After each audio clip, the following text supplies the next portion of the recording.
Okay, just we are doing the introduction once again. Can you hear? It's just a mic check, guys. A little bit of technical glitch. Can you hear us?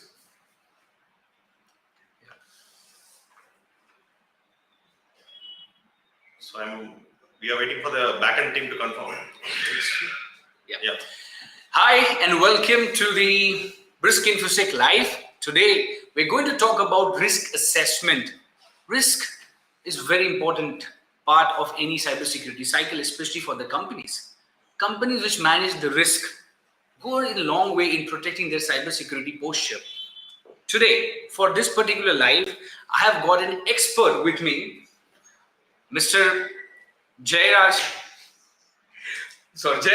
my bad. Mr. Jairam, who is our chief executive consultant, who will take you guys across why risk assessment in IT fails.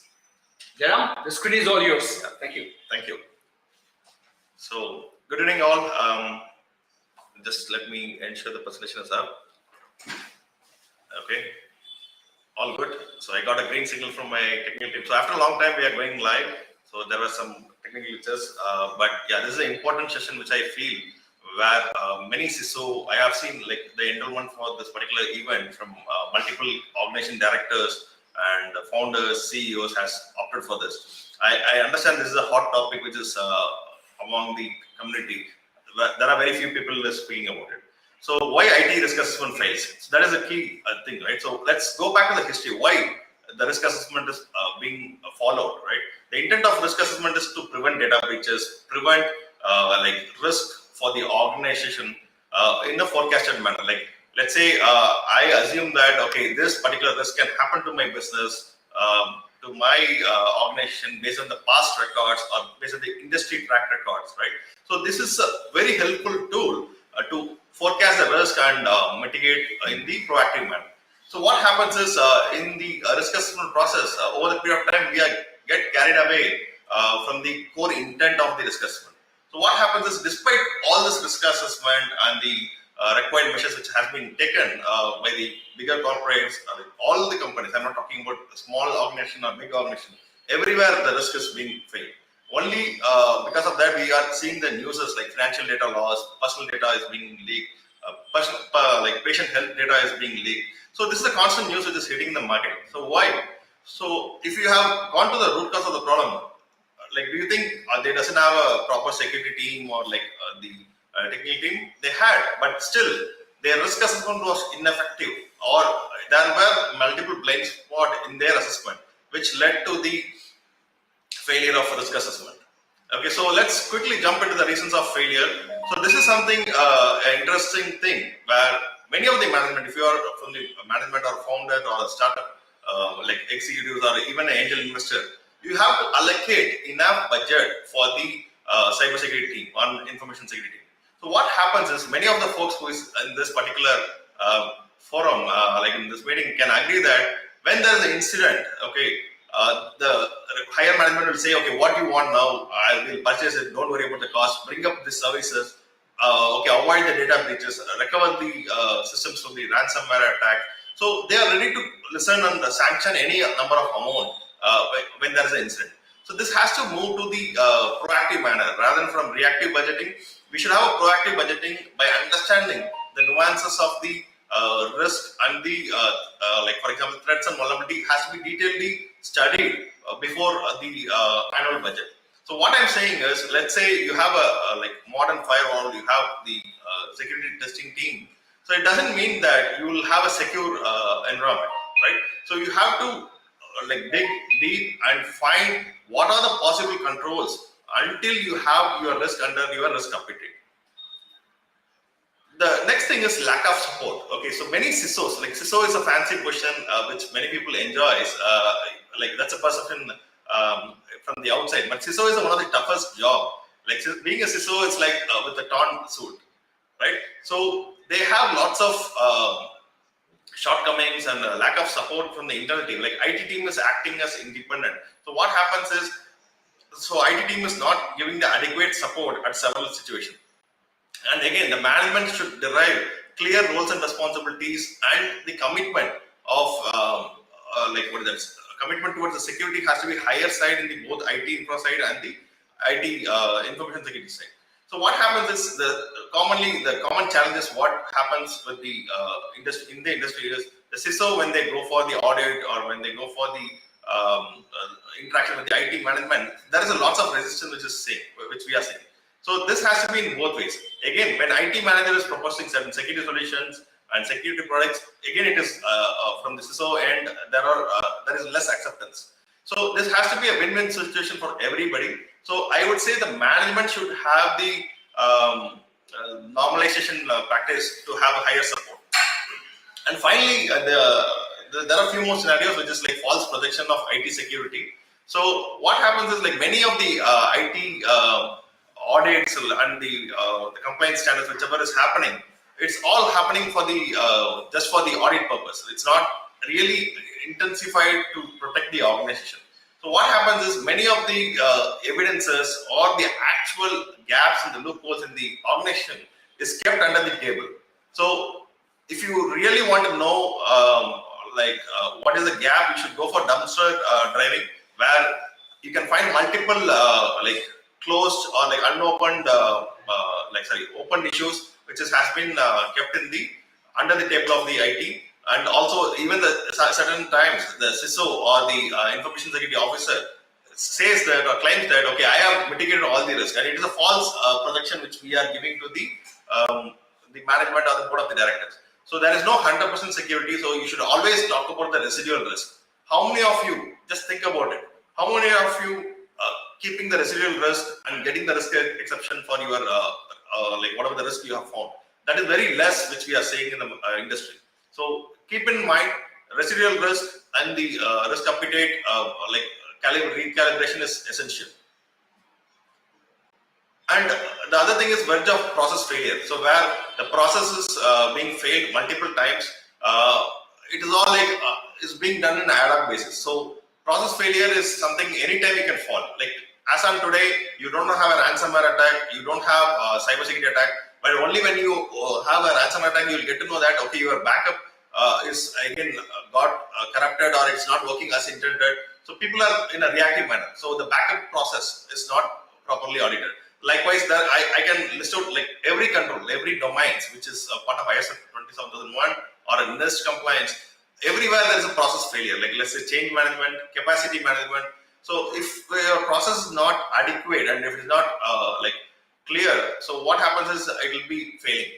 So the GRC, in the GRC, the compliance is important. So assure that your compliance towards all the regulations in the domain is in line. The missing piece. Okay, so now here you'll have this one. Like I have a firewall, I have MDM device, I have DLP. But despite all these things, still there can be a breach. So one of the customer was arguing with me that, okay, I have a particular all this Gartner's #1 solution. I have a great firewalls and I have everything is good, but they are reluctant to encrypt their systems, which is the data at rest, which is a key concern.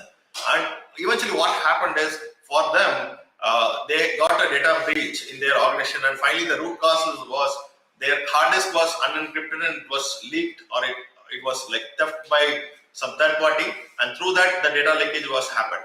So that is a missing piece. So everywhere there is a missing piece in the current industry. So all IT managers and CISOs, please look into a missing piece which is within your network.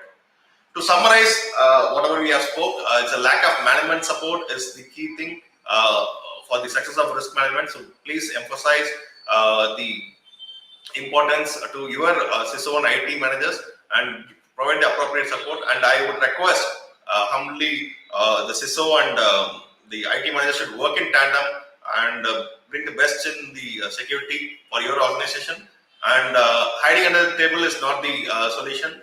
And assuming one solution, I have purchased the world's best solution, EDR or all those things, will not guarantee you any security. It's not the only thing, because end of the day, if you have higher quality products, and finally, if it is if the process is not working, again there will be a risk of data breach or whatsoever. And So process failure is the thing. And okay, so let's have a quick, let's pause for a moment and think about the scenario. Okay, so I just want to keep some scenario here so you will be able to understand the things easily. So here we are talking about a fintech company has 100 servers with internet access for patching.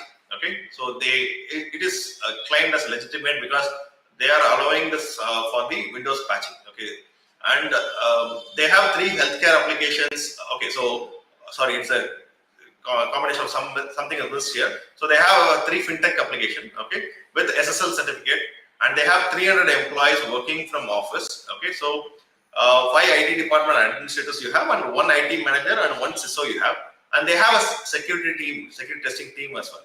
And finally, they have next gen firewall, and they have SIEM, and they have a SOC team which monitors 24/7. Do you think this company is secure? A company with a branded, a high-end firewall, a dedicated security operations center with a few folks, like 24/7 they are running, and they have a CISO, they have an IT manager. Do you think they are secure? I say no. The reason is there is no, like as I said, there is no one or few solution will secure your organization. So having a branded solution doesn't secure. Internet access to the server is the door to welcoming the hackers or the like any attackers. So what happened is recently we have seen that there is an increase in the cyber attacks, especially on the VMware environment and all those the critical infrastructure where hypervisors are being running, right? So what happened is one of the scenario what we have dealt with is the entire ESXi server has been encrypted by ransomware. And if you see the reason of the leakages, they haven't had the sandboxing solution, the email security solution. What happened is one of the employee, they have clicked the phishing link, and that downloaded a payload. So that payload has sit in the environment for almost like 2 months, and it was constantly taking the data outside of the network. Okay, we got notified on one fine day, and when we went for the analysis, we were shocked by seeing the footprints what hackers left. So the attack happened almost 20 days back, and the data was being kept on stolen by the attackers. Finally, one day they have just encrypted, and they left the organization. So what happens is ransomware attack, when it happens, it's not the day they will not do the encryption on the day one. They will take the enough data, and then they want to encrypt your data, and they want to negotiate with you, right? So this is the common trend which is currently happening.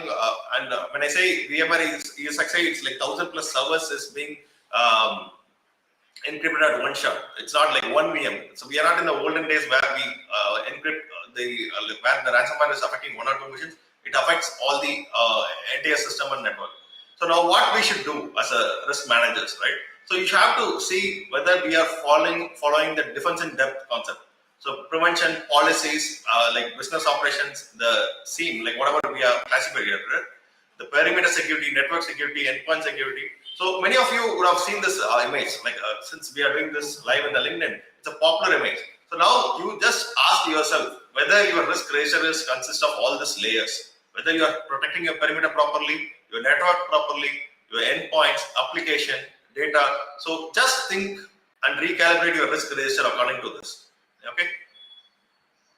So how we are dealing with the customers who claims, okay, I have this solution, so I'm safe, I'm secure, right? So we challenge, or we also provide an advisory service through third eye review. So when I say third eye review, we as a consultants, risk enforcer, we go there and do a third eye review in the different perspective. So what we do, we look into the different compliance and regulations, what they have implemented, and we compare with around 8 standards which is industrially available. So we are not saying, okay, if somebody says, okay, I have a DLP, we will not mark it as closed, or we will not satisfy, okay, you have a data leak prevention protection. So we will not get satisfied with that. So we go deep into that. We see whether the DLP is in learning mode, whether the enforcement has happened, and we give the maturity scoring according to it. So that is a third eye review, where you get a deep dive analysis on your current maturity, on your security products, on your governance and risk compliance practices, and also on your manual process, whatever you have on the cyber security. So We also do a lateral movement assessment. This is something a unique thing to identify the risk, right? So, for example, you have secured your VPN, you have the end-to-end network NAC controls, everything you have kept in your network. All these cyber defenses in depth. But do you know what is the damage your help desk person, like on the front office person, can do to your network? And do you know what is the damage your IT administrator can do to your network? Do you know what is your senior executive who can do great impact to your organization by the data theft or like whatever the means? Whether he can compromise or he can do a privilege escalation, whatsoever. So do you know that? So we do a user profiling based lateral movement assessment. What does that mean? So we do, let's take, you have a call center team or support team. We're going to say that, okay, from this particular account or from this particular privilege, what is the maximum damage I can make to your organization? Okay, whether I can access your firewall or whether I can take the data out, whether I can do unauthorized attack using some scanners or some tools. So we do all those things, part of our service. And then we do a ransomware readiness assessment. So in this, I would say one key thing. So for one of the organizations where we found, they got attacked by the ransomware. When we went and analyzed, the segregation of technology was not followed. They have kept their backup solution within the VMware host. So what happened is when the VMware A6 encrypted all the systems, they have encrypted this backup solution also, the backup server also. So segregation of technology is also one of the key and your other security solutions. Okay, so this is the key thing which we serve for the people and for the like companies whom we are having. So this is something I feel it's very valuable, and you should think about this third eye review, which is a like complete perception of another SME who has a strong knowledge in different compliance and will give a clear insight where you score, what you score on each domains. And lateral movement assessment is a key thing which you have to have it, because it gives a clear visibility what is the maximum damage your employee can do for you, right? So that is a good eye opener exercise for you. And ransomware readiness assessment, you have EDR, you have XYZ solution. The ransomware readiness assessment will look into the both governance and the process and also the awareness related stuff. So we do a 3-layer of readiness assessment. So all those things will help you to recalibrate and see whether you are like ready for a ransomware attack. If a ransomware attack happens, what are the measures you're going to take, the playbooks. So we're going to do that ransomware readiness assessment. And segregation of technology is the key thing. Having your like critical servers and the database in the same network of IT administrator system. Like go back to your organization and go back and look into your IT architecture. You will access like full port open access to your like critical application database. I have seen this in 70% of customers. So definitely this is a good self exercise which you can reflect back and find the potential gaps in your network. Thank you for this wonderful session. And like if any queries, just put it in the chat. We will take it up, and we will also in person will clarify your queries through the LinkedIn this one connection. Okay. So let's observe if any other comments on for a moment. If nothing, we can wind up.